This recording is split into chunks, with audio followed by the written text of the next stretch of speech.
My name is David Daniel Ball, and welcome to my special on Kevin Rudd's new phrase, featuring work from Piers Akerman and Andrew Bolt.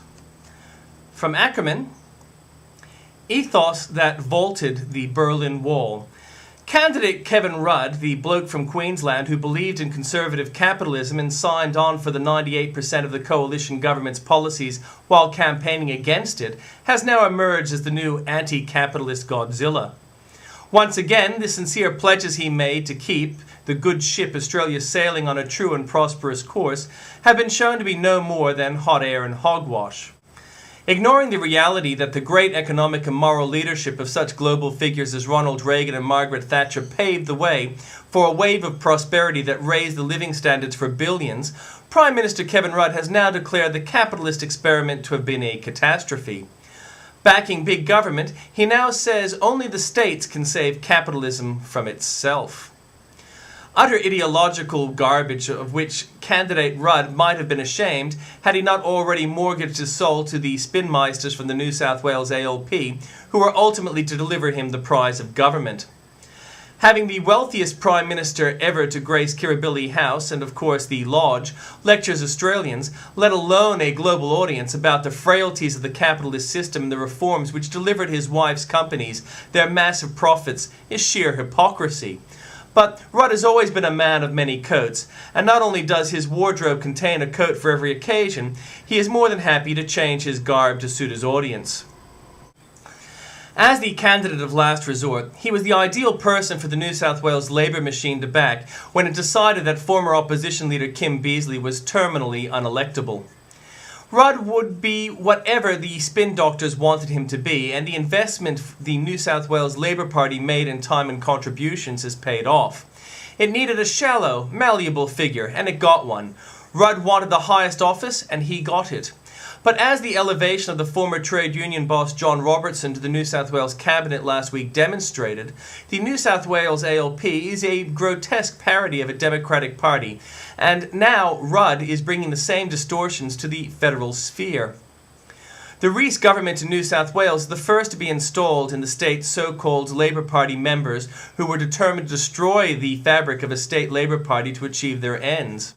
Robertson, the man most responsible for undermining the premiership of Morris Yema, has been rewarded for his Machiavellian feat of disloyalty. His promotions is yet another symptom of the transparent dysfunctionality of what is loosely described as government in New South Wales. The litany of failures that daily marks the suffering of the people as they await the expiration of the current 4-year fixed term is a constant reminder that this Labour experiment failed and should be brought to an end as speedily as possible. The Rudd government is nothing more than a natural descendant of the nauseating New South Wales state. Rudd's campaign was orchestrated by the New South Wales machine, and so successful was it that on ousting the universally acclaimed Howard Costello team, the New South Wales manipulators moved into the highest levels of the Rudd apparatus, advising, putting forward policy, and kicking heads. They didn't need the overt trappings of Yarralumla and the Lodge. All they needed were the computers and the power to begin the task of remodeling the levers of influence which act upon the Australian federal government along the lines of the model they used to such success in New South Wales. It's no secret the former head of the disastrous New South Wales health system and the Department of New South Wales Premier and Cabinet, Robin Crook, is now in Canberra, along with former New South Wales Treasury Secretary John Piers, who stood nodding beside successive Labour state treasurers as they published dodgy state budgets. Nor should it be overlooked that the former Secretary of the New South Wales ALP, Senator Mark Habib, is one of the most influential thinkers in the Rudd inner circle. But are there any figures with an illustrious record of career achievements? No.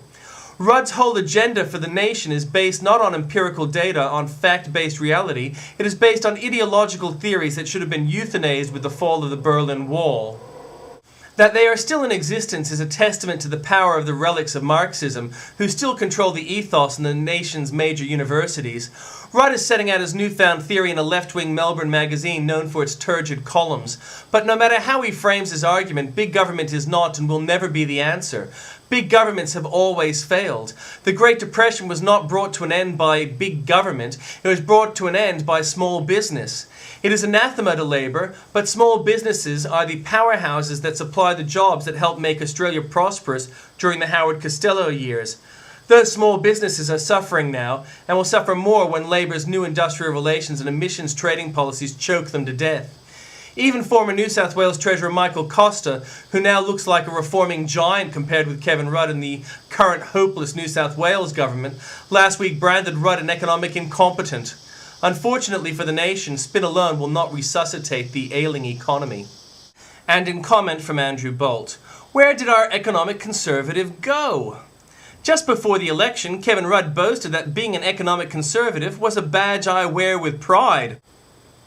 Now, that was just a year after he'd boasted in the Monthly that he was in fact a Christian socialist. Now, a year after his election ads and in the same Monthly, Rudd has pinned yet another badge to his chest. Forget economic conservative. Not for the first time in history, the international challenge for social democrats is to save capitalism from itself. The time has come, off the back of the current crisis, to proclaim that the great neoliberal experiment of the past 30 years has failed, that the emperor has no clothes. The social democratic state offers the best guarantee of preserving the productive capacity of properly regulated competitive markets, while ensuring that government is the regulator, that government is the funder or provider of public goods, and that government offsets the inevitable inequalities of the market. Which is the real Rudd? The socialist, the conservative, or the social democrat rejecting the great neoliberal experiment of the past 30 years and demanding a new contract for the future? Whichever it is, I think voters have been had. From Andrew Bolt, Rudd writes as Australia burns. With his country sliding into recession and his $10.4 billion stimulus package a flop, Kevin Rudd decided to spend his holidays doing all he could to stop Australians from losing their jobs and their homes. In a sweeping 8,000-word essay in the Monthly on the global financial crisis prepared during his summer holiday, Mr. Rudd writes that the time has come, off the back of the current crisis, to proclaim that the great neoliberal experiment of the past 30 years has failed, that the emperor has no clothes. The most alarming thing about this is that Rudd thinks the best use of his time in this crisis is to pen a sprawling essay aimed in large part for a foreign audience lambasting neoliberalism. But that's not all. Rudd promised to end the blame game. So why this? Rudd singles out Thatcherism as a culprit, as well as the former Howard government. In fact, Thatcherism left Britain 2 decades ago better off. And hasn't Britain been run by Labour these past 11 years? More serious is Rudd's message. The role of the state has once more been recognised as fundamental, ensuring that government is the regulator, that government is the funder or provider of public goods, and that government offsets the inevitable inequalities of the market. His agenda is clear and backed by his deeds. Rudd wants government, not markets, to be fundamental. Rudd believes government should intervene more in the economy, that governments know better. Is Rudd really so blind to the lessons of history and economics that he so airily dismisses the case for freeing up markets and limiting the role of government to ensure they work most efficiently in the interests of the voters? Is he really so arrogant as to overlook the role of politicians and government regulators in creating the subprime debacle? No one is arguing against effective regulation and transparency, but let no one mistake that what Rudd is demanding is far more than that, a return of big government. This may suit Rudd's craving for power, his desperate need for world attention, and his interest in creating a diversion, but a man who's just blown much of a $10.4 billion stimulus package with little to no good to show for it isn't in a position to demand yet more power or cash. Nor, I would have thought, is he in a position to spend an idle few days penning essays.